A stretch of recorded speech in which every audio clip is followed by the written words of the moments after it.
The world of wildlife rescue is a rugged place where survival is never guaranteed, yet sometimes fate weaves a story so extraordinary it defies instinct and even nature itself. One crisp autumn morning at the Oklahoma Wildlife Rehabilitation Center, the sunlight stretched long shadows across the weathered wood of the enclosures as a fragile bobcat cub shuffled into the clinic, saying, named Bone Digger for the rare disorder ravaging his skeleton. He arrived emaciated and weary, each movement tentative, as though his bones might shatter at any moment.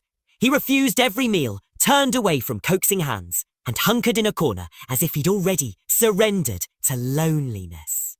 To loneliness. But everything was about to change. Just days later, a small Dachshund named Milo tumbled into Bone Digger's world. Martha, a local teacher whose family was moving to Arizona, brought Milo to Sarah's office with tears in her eyes. Please, she whispered, I have nowhere else for him. See, with a locked apartment and no friends to help, Martha faced heartbreak. But Sarah knew the centre sometimes housed special wildlife whisperers, and Milo, despite his short legs and greying muzzle, had earned that title years before by soothing injured animals during school visits. Sarah opened the carrier door, and Milo padded out, his tail a metronome of hope. As Martha stroked his glossy coat one last time, none of them suspected that this small dog would soon become Bone Digger's lifeline. Milo spent his first days pining by the office window, ears drooped, eyes fixed on the gravel drive where Martha's car had vanished. Sarah tucked a cozy bed in her office and strolled him around the grounds each morning. About a week later, fate played its hand. A stray breeze nudged open Bone Digger's door just as they passed. Milo's nose twitched, and before Sarah could shout, he slipped inside.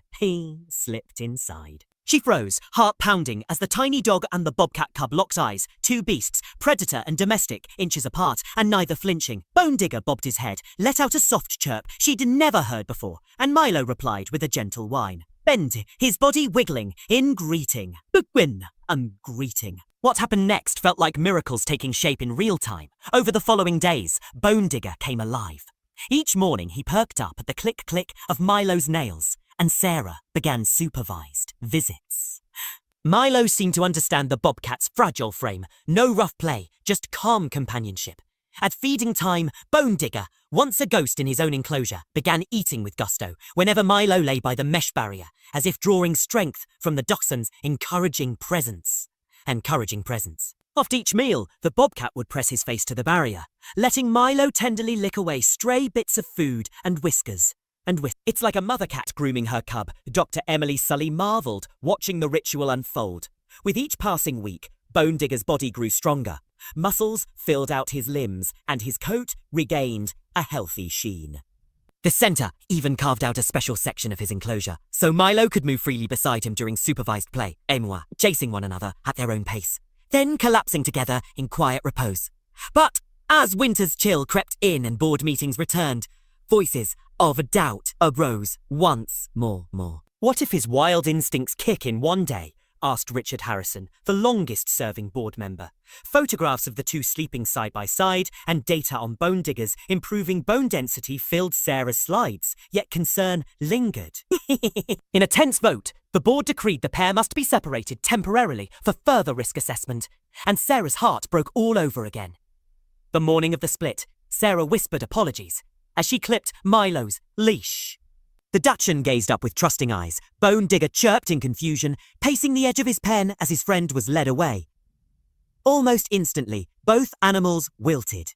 Bone Digger refused breakfast, retreating into darkness. Milo lay listless in a different building, ears folded and eyes vacant.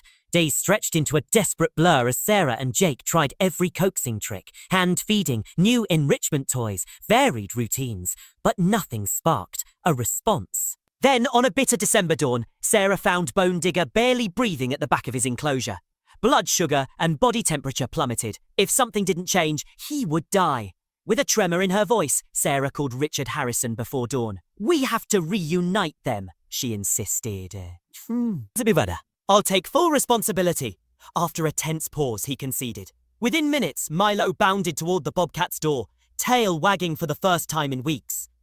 Held their breath as Sarah cracked open the enclosure. Milo pressed forward without hesitation, and Bone Digger lifted his head, weak but alive. He rose on trembling legs, nuzzled into Milo's warm fur, and the reunion washed over everyone like sunlight after a storm. By that evening, Bone Digger devoured his first full meal in days, and hope ignited anew. The board, confronted with undeniable evidence, voted unanimously to let the friendship continue under strict safety protocols. What? Sarah, Dr. Sully, and the team crafted a detailed program around their bond, documenting every chirp, whine, and wag. Let's spread. Researchers visited from universities, journals clamoured for case studies, and other centres began to rethink their approaches. Yee! Bone Digger's growth astonished all. Once withdrawn, he now greeted newcomers with curious chirps, and Milo, despite sharpening arthritis in his back legs, took on a lively spirit, eager for their daily walks.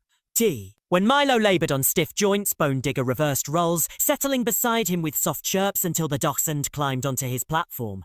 Proof that friendship truly flows both ways. A year later, their story was legend.